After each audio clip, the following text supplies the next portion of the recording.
Olá, bom dia, boa tarde ou boa noite, de acordo com o horário que você está nos assistindo. Hoje nós vamos tratar sobre a organização da administração pública.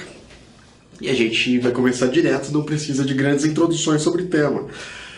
A grande introdução é entender, partir do pressuposto do que a gente está tratando do Brasil, e o Brasil é uma república federativa. Por quê?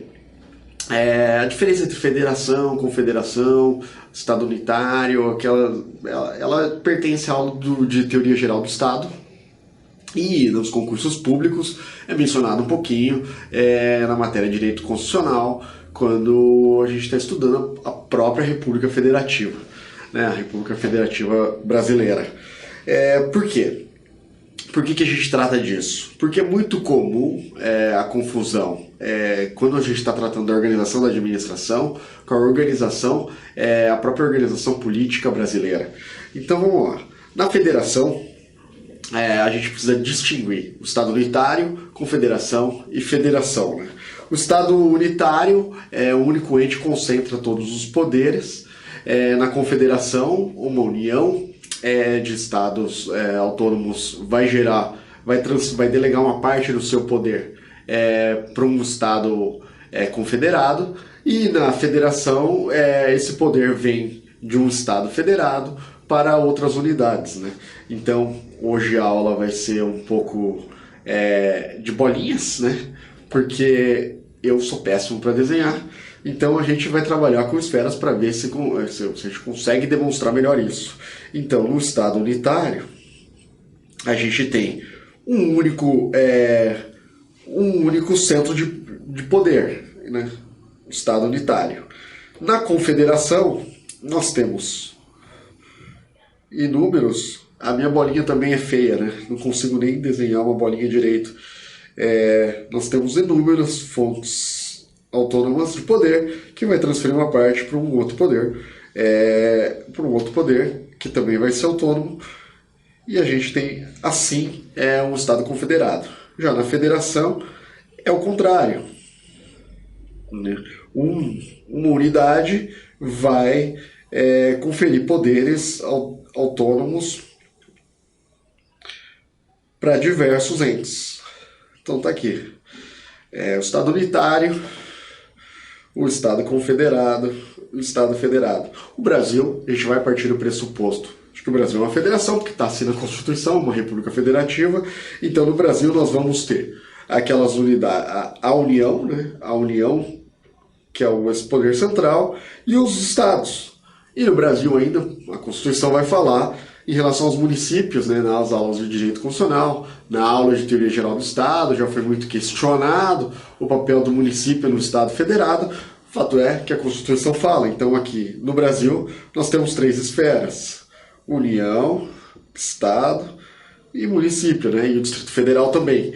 Tudo isso para a gente entender o quê? Que quando a gente está tratando da organização da administração pública, nós estamos tratando da organização de cada uma dessas esferas, seja ela o Estado, seja ela o município, aqui pequenininho, seja ela a União.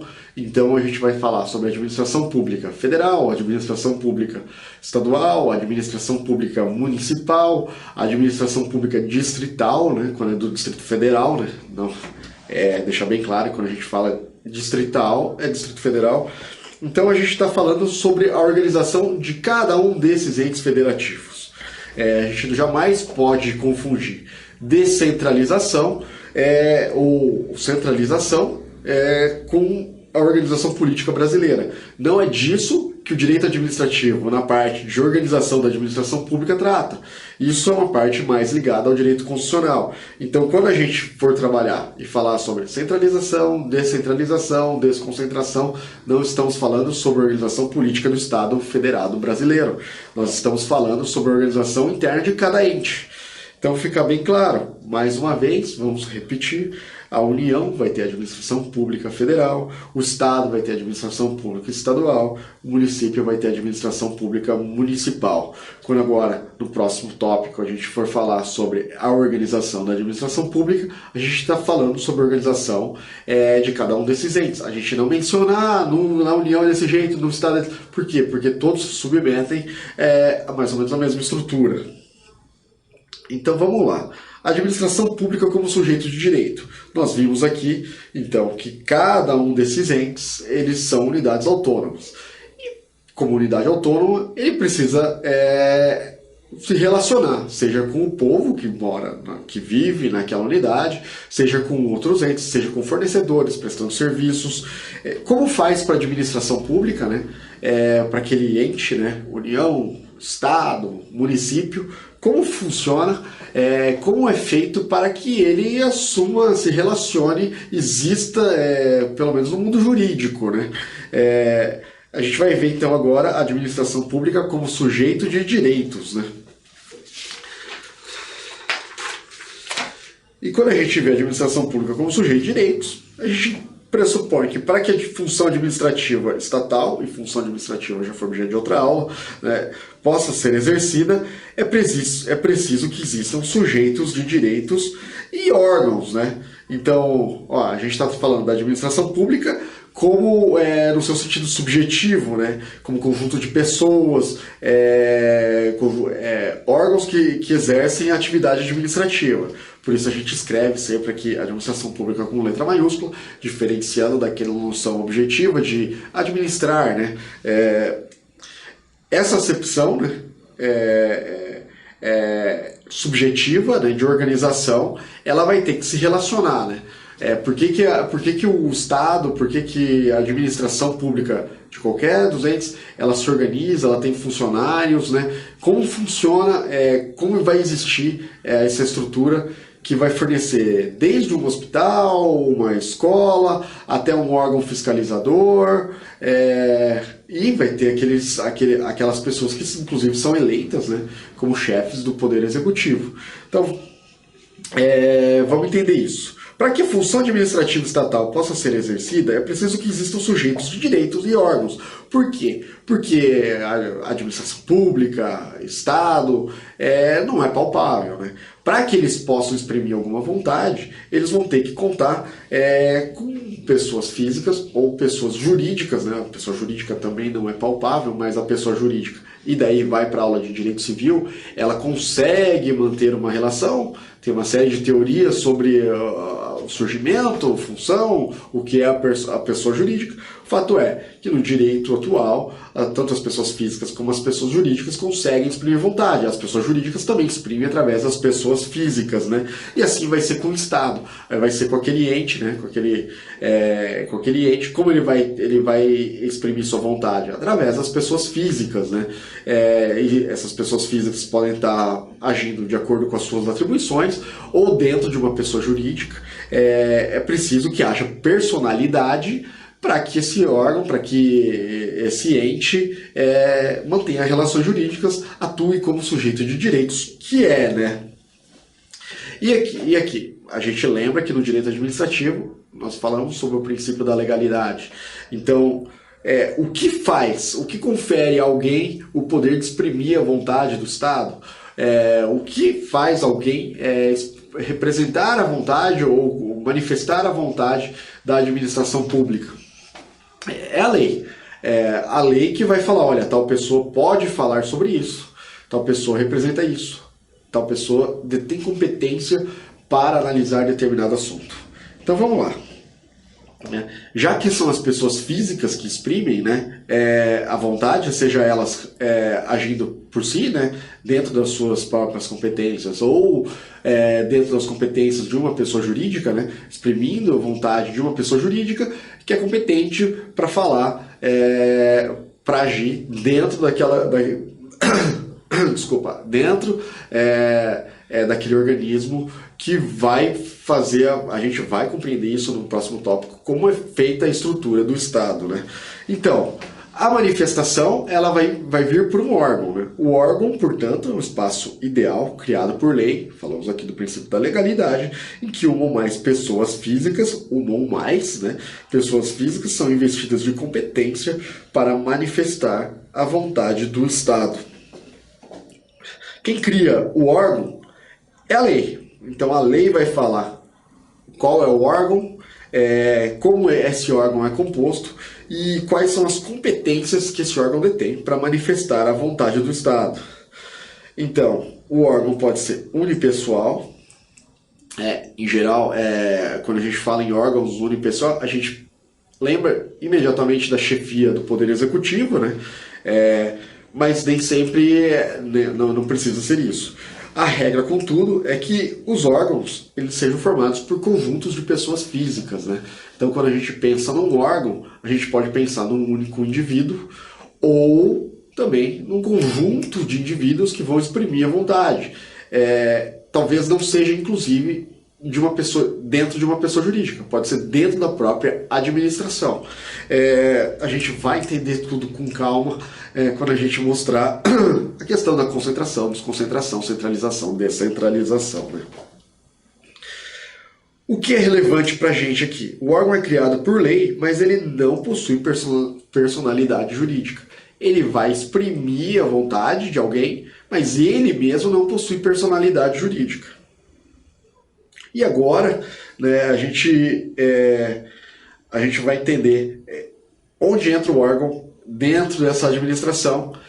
Mais uma vez, a gente não pode confundir o Estado unitário, o Estado federado, o Estado confederado com a organização da administração pública. Por quê? Porque agora, mais uma vez, eu vou mencionar Estado unitário, Estado federado, Estado confederado, mas apenas porque facilita a compreensão de como o Estado age, de onde o Estado emana poder, né? Então, o Estado, como sujeito de direitos, ele vai poder executar diretamente suas atividades. Ele faz isso como? Ele faz isso através dos seus órgãos internos. Os órgãos não têm personalidade jurídica, mas eles vão atuar como se fosse o Estado. O órgão vai ter competências específicas, o trabalho vai ser dividido entre os agentes públicos, né, especialmente os servidores públicos nesse momento, e daí a Constituição vai gerar uma falsa impressão de que as competências administrativas são concentradas e centralizadas, né? Caberiam às pessoas políticas, né?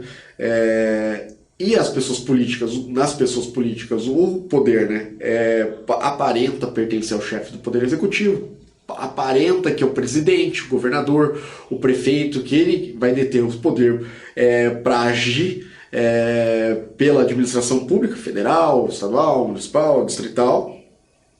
E então vai parecer que uma única pessoa ela vai atuar para representar aquela vontade daquele ente, né, daquela pessoa política, do Estado como sujeito de direitos. O que a gente precisa entender primeiro? Que quando a gente falava do Estado unitário, o Estado detinha todas as competências, concentrava e irradiava todas aquelas atividades, né, todas aquelas funções, né? Veja, o Estado unitário, o Estado federado, o Estado confederado não tem nada a ver com descentralização. Então a gente não pode confundir o fato de ter um Estado federado, ou seja, com competências divididas, né, com entes autônomos que se uniram, ou um ente autônomo que delegou competências e autonomia para outros entes, que eles atuem com cooperação. A gente não pode confundir isso com concentração e desconcentração. Por quê? Porque dentro de cada unidade, o chefe do executivo, de acordo com a Constituição, aparenta concentrar as competências. Então, uma única pessoa aparenta concentrar toda a competência, todas as atribuições das funções administrativas, né? Então, a concentração seria isso. Uma única pessoa ou um único órgão, ele vai concentrando todas as funções administrativas. Isso vai ser semelhante, mas assim, apenas num sentido bem básico, da centralização. Por quê?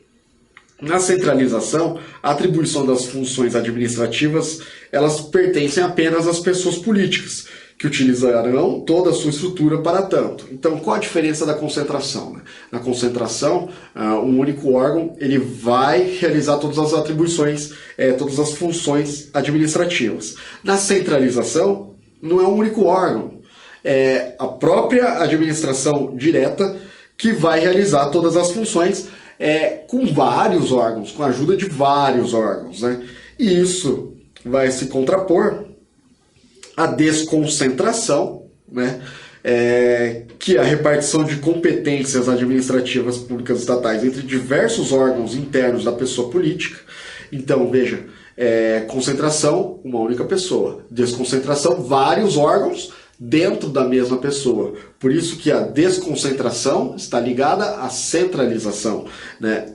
Desconcentração, centralização, por quê? Porque continua dentro da pessoa política, né, dentro da pessoa política, a atribuição, a execução das funções administrativas. E a centralização vai se contrapor à descentralização. A descentralização é a transferência de poderes e atribuições das pessoas políticas para as pessoas jurídicas de direito público ou de direito privado realizarem a função administrativa. Então, na descentralização, aquela pessoa política não é suficiente para realizar todas as funções administrativas. Ela vai o quê? Ela vai passar algumas dessas funções para alguns órgãos, mas algumas pessoas jurídicas, então elas têm personalidade própria, então ela vai transferir para algumas pessoas jurídicas, que podem ser pessoas jurídicas de direito público ou de direito privado, a realização, a execução dessas funções administrativas. Então vamos lá, vamos deixar bem clara a distinção. Então a gente já viu o circulinho do Estado unitário, o circulinho do Estado federado, né? Ele vem primeiro e depois vem as bolinhas de fora, e daí a gente já viu que no Estado confederado as bolinhas de fora elas não poderiam para a bolinha de dentro. A gente está falando do Estado federado, né? Poder de dentro deu poder para o poder de fora. Veja, vamos voltar aqui. Não estamos falando sobre a divisão política brasileira, né? A gente está falando sobre a estrutura organizacional da administração pública. Então vamos lá. Na concentração, um único órgão, ele vai concentrar todas as atribuições que cabem ao Estado, né? Ele vai representar o Estado, ele vai prestar serviço público, ele vai realizar todas as atividades que envolvem a função administrativa. Veja, esse circulinho aqui, ele não se confunde com aqueles circulinhos aqui de cima. Esse circulinho aqui, ele não se confunde com esses circulinhos aqui de cima. Então, no Estado concentrado, o que predomina é um círculozinho aqui, que vai realizar todas as atividades, né? Ele vai realizar todas as atividades. E o que acontece na desconcentração? Como esse círculozinho aqui não consegue realizar satisfatoriamente todas as funções, esse círculozinho ali, ele começa a contar com uma série de órgãos maiores, menores, e isso vai gerar a estrutura da administração pública direta. E aqui nós falamos em centralização. Olha, administração pública centralizada. Então aqui, vamos de novo, vamos com calma, né? Então vamos lá. Estado unitário, Estado federado, Estado confederado. Não importa aqui essa divisão. Por quê? Porque a gente está tratando de uma só dessas bolinhas aqui. Seja ela... aqui a gente parte do pressuposto de que estamos tratando do Estado federado, então seja ela a União, seja ela as bolinhas dos estados, seja ela as bolinhas do município. Não vamos entrar na discussão se o município participa ou não da federação, né? A gente está tratando de cada uma dessas bolinhas. Dentro dessa bolinha, e aí vem a confusão, né? A confusão em geral, não dos senhores e das senhoras, né? Mas a confusão sobre concentração e Estado unitário. Não tem nada a ver. Não tem nada a ver. Por quê? Na concentração, o que significa? É que um órgão só, dentro de uma dessas bolinhas, né, que a gente, seja a União, o Estado, seja o Distrito Federal, seja o município, então um órgão só conseguiria realizar todas as tarefas, né? Na desconcentração, essa bolona, né, que é essa primeira, ela não consegue, ela vai delegando tarefas para os seus subordinados, para outros órgãos dentro da administração pública. Aqui a gente ainda está falando, quando a gente fala de administração direta, sobre aquele ente político. E a administração descentralizada. Na administração descentralizada, esse triangulão aqui cheio de bolinha dentro, ele não consegue ainda fazer uma administração satisfatória. Então ele vai começar a passar algumas de suas atribuições para triangulinhos autônomos, com personalidades jurídicas autônomas, né? Então são pessoas jurídicas de direito público ou de direito privado que vão realizar aquelas funções administrativas que caberia a esses órgãos inicialmente realizar. Então vamos lá. Quando a gente fala em concentração, a gente fala em diminuição do número de bolinhas dentro desse triângulo da administração pública centralizada. Por quê? Para concentrar o poder em um único órgão. Quando a gente fala em desconcentração, a gente está falando que esse órgão não é capaz, mas dentro daquele mesmo ente, dentro da administração pública direta, vão sendo criados órgãos para executar uma série de funções administrativas. Quando a gente fala em descentralização, a gente está falando em outro triângulo, em outro, fora do ente político, né? Às vezes dentro da administração pública, né? Mas fora daquele ente concentrado. Para quê? Para que eles realizem específicas atividades, específicas funções administrativas, né? Veja, dentro de cada um desses triangulinhos pequenos aqui, vão poder existir órgãos, mais ou menos, elas vão poder ser mais concentradas ou menos concentradas. Mas quando no direito administrativo a gente menciona concentração e desconcentração, normalmente a gente está falando daquele triangulão ali, liderado pelo chefe do Poder Executivo, da administração pública direta. Todos esses triangulinhos, né, aqui, ó, sejam eles esses daqui, sejam eles esse grandão aqui, eles vão pertencer à administração pública direta, administração pública em geral. O triangulão, administração pública direta, os triangulinhos, administração pública indireta. Então, o que a gente vai ter? Administração pública direta é a expressão utilizada para indicar o ente político que titulariza a função administrativa, né? A administração pública direta é aquele triangulão, liderado pelo chefe do Poder Executivo. Então, a expressão utilizada para indicar o ente político que titulariza a função administrativa. A União, o Estado, o Distrito Federal e municípios, né, atuando diretamente. A administração indireta, a expressão utilizada para indicar aquelas pessoas jurídicas criadas por lei ou mediante autorização que permitem que o Estado exerça indiretamente suas funções. As pessoas jurídicas de direito público ou pessoas jurídicas de direito privado, aqueles triangulinhos que a gente desenhou. Mas muito cuidado. Administração direta e indireta integram a administração pública. É isso que a gente precisa entender. Há, de alguma forma, um poder entre a administração, entre o chefe do Poder Executivo, né, como líder da administração direta, mas também sobre a administração indireta. O que vai mudar? A personalidade jurídica, né? Enquanto uma está concentrada, está concentrada ou desconcentrada, mas centralizada, na outra ela está descentralizada, né? Os triangulinhos agindo especificamente de acordo com a lei de criação. Então agora sim, né, a gente vai compreender finalmente o que a doutrina denomina de organização administrativa. É o conjunto de normas jurídicas que tratam sobre a posição jurídica e formas de atuação de órgãos e pessoas físicas ou jurídicas que exercem a função administrativa. Então aqui a gente lembra de novo, né, que os entes eles são compostos por órgãos, e vão exprimir as suas vontades através da atuação desses órgãos, né, que vão contar com pessoas físicas, e eles vão exprimir a vontade, seja ela uma pessoa física, seja ela uma pessoa jurídica, né? Mas só aqueles que detêm personalidade conseguem exprimir essa manifestação de vontade. Chegamos então ao começo da aula. Brincadeira, né? Já estamos no avançado, né?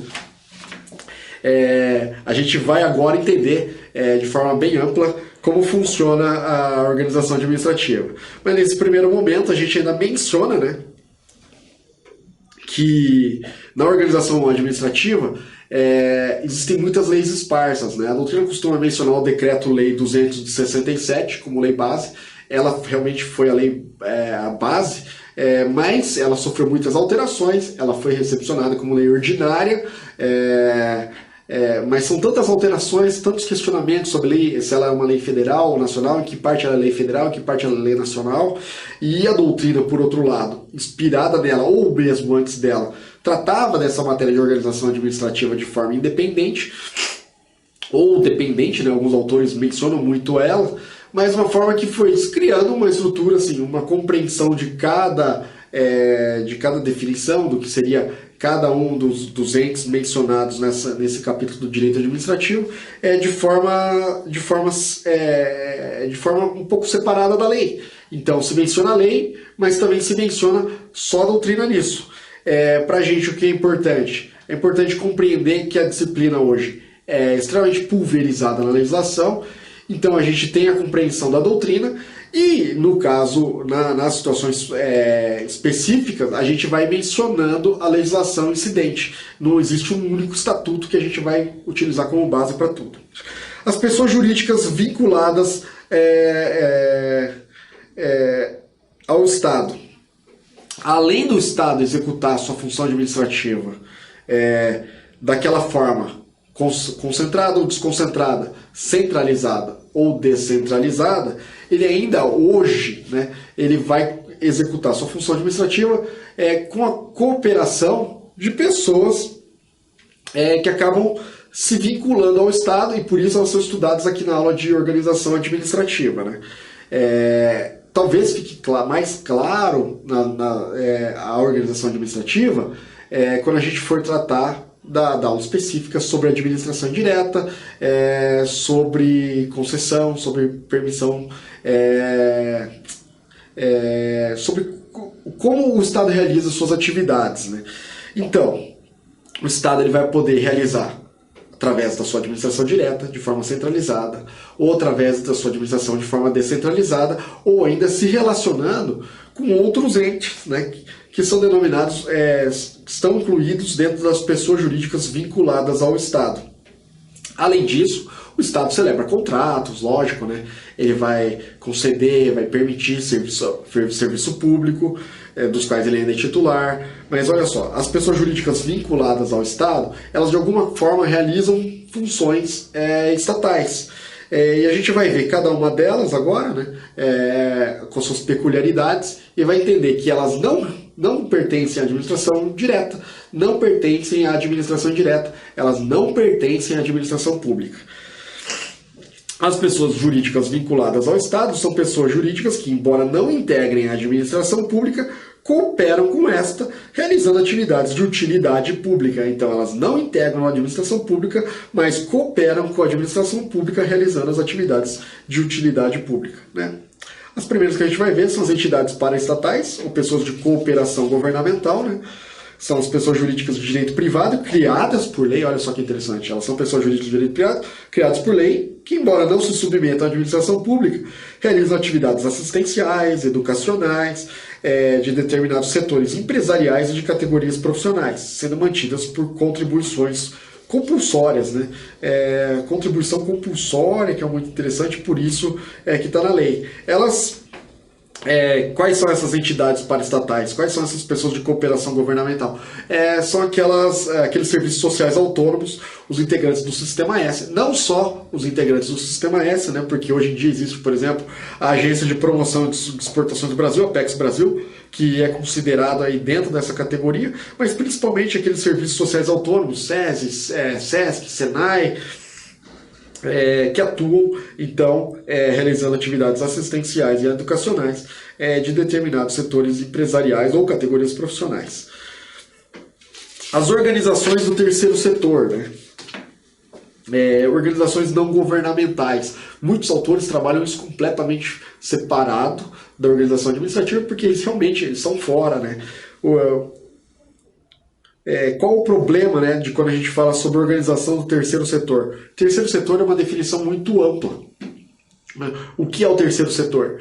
É muito difícil alguém definir exatamente o que é o terceiro setor. Normalmente se busca uma definição residual, né, daquilo que não pertence ao primeiro setor, ligado às atividades, às funções estatais, ou ao segundo setor, ligado às atividades lucrativas da iniciativa privada, e daí vem o terceiro setor, que seriam atividades não lucrativas da sociedade, né? Que se organizaria, né? E através, seja lá, de associações, fundações, mas não só isso, elas podem não ter uma personalidade, inclusive, né? Elas vão precisar de uma personalidade para se relacionar, mas eles podem gerar um grupo para realizar atividades não lucrativas, né? Daquilo que interessa a sociedade. E daí entra dentro do terceiro setor as organizações não governamentais, né, que também é uma expressão que comporta diversas definições. Em geral, quando elas se relacionam com o Estado, elas vão adotar a forma de associação ou fundação de direito privado. Veja, como ela se relaciona com o Estado? Diferentemente daquelas outras aqui, que são pessoas jurídicas criadas por lei, elas vão seguir as normas do direito privado e elas vão se relacionar através de um vínculo próprio, que a gente estudou, é objeto de uma aula específica de vínculos. Por quê? Pode ser através de parcerias, convênios, termos de fomento, termos de cooperação. Cada uma dessas entidades, dependendo do que elas vão cooperar com a administração, elas vão ter um vínculo diferente. Além disso, existem as organizações sociais previstas na Lei 9.637 de 98. Né? É uma qualificação dada à pessoa jurídica de direito privado sem finalidade lucrativa, que realiza atividades destinadas ao ensino, à pesquisa científica, ao desenvolvimento tecnológico, à proteção, à preservação do meio ambiente, à cultura e à saúde, que atendam os requisitos legais. Né? É uma qualificação daquelas pessoas jurídicas, né, que possuam, né, órgão de deliberação superior de direção, um conselho de administração e uma diretoria. A grande peculiaridade das organizações sociais é que o poder público possui representantes no seu conselho de administração. Então, a organização social, embora seja uma pessoa jurídica de direito privado sem finalidade lucrativa, ela contém a participação do poder público no conselho de administração. E daí, ela se relaciona com a administração através da celebração de contrato de gestão. Além disso, a gente fala sobre a organização da sociedade civil de interesse público, né? Que também é uma qualificação dada às pessoas jurídicas de direito privado sem fins lucrativos, constituídas em funcionamento há mais de 3 anos, cujos objetivos sociais possuem ao menos uma das finalidades previstas em leis. Né? Então, característica dela, preenchidos os requisitos legais, deve a entidade solicitar o reconhecimento, né, uma qualificação que exige o reconhecimento perante o Ministério da Justiça. E ela vai poder celebrar o termo de parceria. Veja, a Organização da Sociedade Civil de Interesse Público, né, o CIP, ela também não deixa de ser, ela pode ser uma ONG, ela pertence ao terceiro setor. Né?